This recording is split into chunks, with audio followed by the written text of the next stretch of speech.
How do you follow that? You don't. All right. Tell them to show tits. No. Come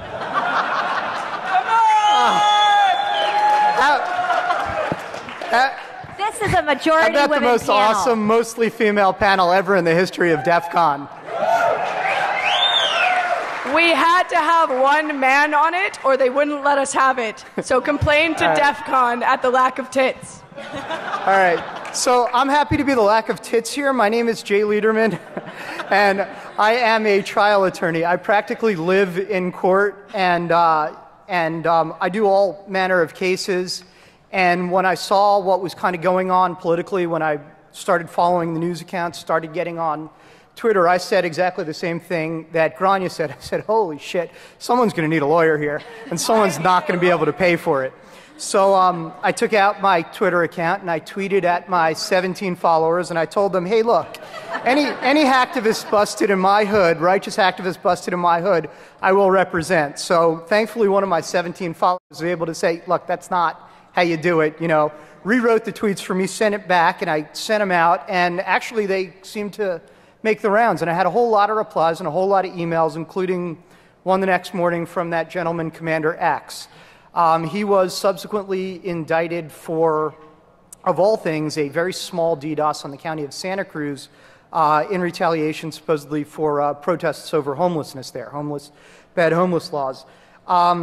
But that was sort of my entree into a larger world of kind of talking to Anons. I don't go into the IRC, but I am reasonably active on Twitter. I have slightly more than 17 followers now.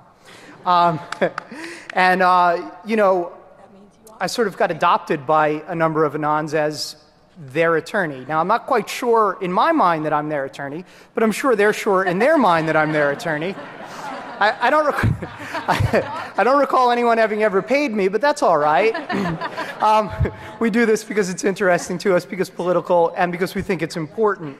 A number of people have come up sort of on their own, and everyone thinks they're terribly clever when they do it, have called me the Tom Hagen of Anonymous. I am not. Please don't call me that. It's just not accurate.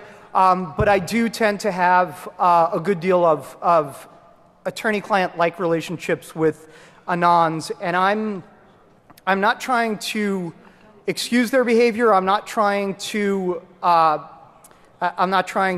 put a happy face on any type of criminal behavior, but I am making certain arguments, including one that I've made very loudly in the press, which is that under certain circumstances, and this may horrify a lot of the security people, under certain circumstances, DDoS is protected political speech and should be afforded First Amendment protections. In Germany, under certain conditions.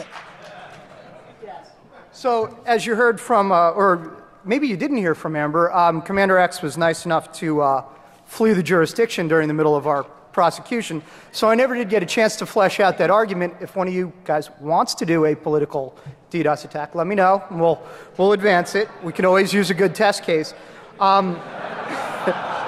Well, you don't mind. It's only, look, in real life protest, you know, trespassing, you know, in California where I'm from, $250 fine, probably maybe a couple hours community service. Online, 10 years, $250,000. You can handle that, can't you? $500,000 if it's conspiracy. Well, yeah, if they throw on the conspiracy, that's an extra 5 years and $500,000.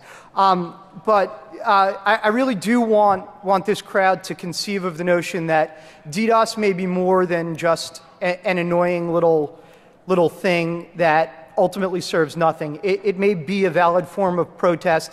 It may be, as we say, no different than the civil rights movement in the 60s, than African Americans taking up space at the Woolworth's lunch counter and saying, if you will serve me lunch, I will eat it, I will pay for it, and I will leave. But if you will not serve me lunch, I will stay here until you change your policies. And that's what we see, in some regards, DDoS being. Thanks.